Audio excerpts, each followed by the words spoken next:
준비했어요, 준비해요. 이제 준비하세요.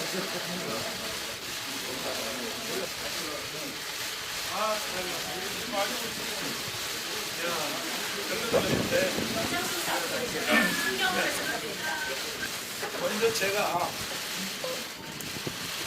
국민들에게 늘 말씀을 드리고 그다음에 질문을 받겠습니다. 존경하는 국민 여러분, 오늘 일어난 이 사태는 문재인 대통령이 이승만 대통령이 구축한 미국과 일본과 전 세계와 함께하는 해양동맹으로부터 분리하고 북한과 중국과 러시아로 가는 대륙동맹으로 가겠다 하는 거기에 대한 국민의 저항으로 일어난 현상입니다. 그래서 저는 한기총 25대 대표회장으로서 한기총의 정관에 따라서 정관에 의하면 한기총은 나라와 교회를 공산주의로부터 지킨다. 한경림 목사님 이렇게 만들었는데, 그래서 저는 당연히 이 운동을 할 수밖에 없었고, 그러자 국민들이 제 말을 이해를 다 해주셔서 8월 15일부터 10월 3일 계속 이어서 토요일까지 이 국민 저항 운동이 계속되고 있는 것입니다. 그래서 우리는 정치하려고 하는 것도 아니고 대한민국의 헌법을 지키고 국가를 지킨다. 그것도 무리한 요구를 하는 것이 아니라 문재인 대통령께서 평창 동계올림픽에서 인간으로서는 해서는 안 된 말을 한 사람, 신영복 간첩의 왕을 내가 가장 존경하는 한국의 사상가라고 한 말에 대해서 국민 앞에 사과하는 거죠. 그 사건을.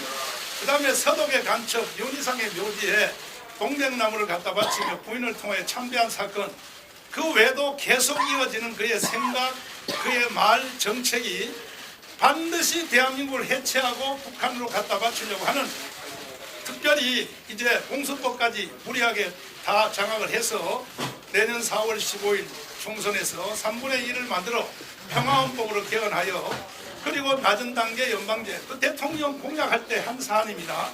저는 그때 그 말이 뭔 말인지 못 알아듣습니다, 사실.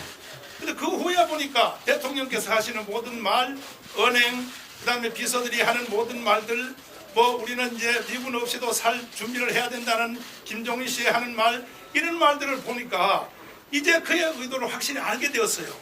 그래서 우리 국민들과 특별히 한국교회 1,200만 성도와 30만 목회자들은 과거에도 우리 교회는 국가가 위기 있을 때 3.1 독립운동 모든 운동에 앞장섰던 것처럼 반드시 이번에도 문재인 대통령의 불의한 의도를 막아낼 것입니다. 어쨌든 함께 해주신 국민 여러분에게 감사를 드리고, 제가 지금 여기 오기 전에 김동일 박사님한테 전화를 받았는데, 기쁨으로 다녀오라, 감옥을. 이번 토요일부터 내가 나간다. 나는 휠체어 타고 와서 강원에서 죽겠다.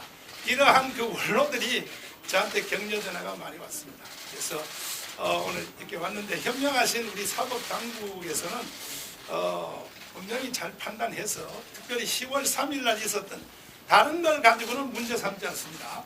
10월 3일 날 했던 건국 후에 최고의 집회가 절 보고 뒤에서 폭력 집회를 사주했다. 이렇게 이제 그게 제 제목인데, 제라고 하면 제 제목인데, 그건 사실과 전혀 다르고요. 우리와 관계없는 탈북자 단체가 행사 마치고 먼저 행진을 해서, 그들은 벌써 한 주일 전부터 그 부자, 그러니까 탈북자 부자가 굶어 죽은 사건 때문에 문재인 대통령과 면담을 시도하기 위해서 우리와 관계없이 경찰 저지선을 돌파해서 한 30년 가까이 연행이 됐다가 하루 만에 훈방 처리가 다 돼서 종결된 사안입니다. 근데 그걸 가지고 3개월 후에 절 보고 뒤에서 그걸 사후 배후 조정했다. 이러한 제목으로 처음에는 좌파 시민단체가 이제 제보를 하고, 박근혜 대통령을 이렇게 만드는 그 과정을 그대로 하더라고요, 보니까. 그 다음에 이제 언론이 또 앞장서서 선동을 하고, 그 다음에 이제 경찰이 수사를 나서고, 이래서 진행되는데, 이런 범죄 행위를 하면 안 되죠, 저한테는. 그래서 분명히 저는 사법당국이 현명하신 판단을 잘 해서 저의 애국운동을 아마 앞으로는 저를 도와줄 줄 저는 그렇게 확신하고 오늘 이 자리에 왔습니다. 헌금 관계없이 헌금요? 헌금은 여러분이 아시다시피 우리가 그 교회가 우리가 애국운동 할 때 예배를 꼭 거칩니다. 이건 3.1 독립운동 할 때부터 해온 행사입니다. 항상 예배하고 그 다음에 이제 운동을 했는데 이건 3.1 때부터 해온 운동입니다. 그때 우리가 예배 시간에 헌금을 합니다. 그걸 가지고 JTBC 손석희 씨가 뭐 불법 복음을 조장한다 이러한 말로 말도 안 되는 말로 선동을 해서 그래서 아까 말씀드린 것처럼 대한민국은 사실은 비진리를 진리로 가정해서 언론들이 사실처럼 만들어 가지고 결국 사람을 이제 구속시키는까지 하는데 이런 행동을 하면 안 되죠. 다른 말이죠. 폭력 집회 주도 혐의 전면 부인하신다고 봐야 됩니다. 부인이 아니라 사실이니까. 예. 예를 들어서 그날 그 탈북자들이 돌파해서 그 사건이 이루어져도 하루 만에 훈방 처리가 다 된 거거든요. 내가 만약에 그 앞에서 선두 지휘를 해서 직접 내가 행동을 했다 해도 하루 만에 훈방 처리가 되는 겁니다. 근데 그걸 가지고 폭력 집회를 사주했다. 그 말이 되겠습니까? 예, 다음 말. 집회를 사전에 방식을 사전에 계획하거나 하신 경우는 없으신 건가요? 아, 사전 집회 계획은 내가 신문에 수도 없이 말한 대로 우리는 비폭력, 비무장 그리고 4.19식으로 한다. 우리는 4.19식으로. 그래서 우리는 사법당국 또 경찰이나 공안당국한테 총격을 받아서 우리는 승부하겠다. 그러나 절대로 우리는 대항하지 않는다. 이 정신으로 계속 해왔다고 신문 광고를 통해 다 보셨죠. 예, 그런 원리로 계속 해왔습니다. 예, 다른 말씀. 심사에서 어떤 부분 좀 더 집중적으로 소명하실 거예요? 소명할 필요도 없고 여기 위대하신 변호사님들이 오셨으니까 그날 이제 핵심 초점은 뭐냐?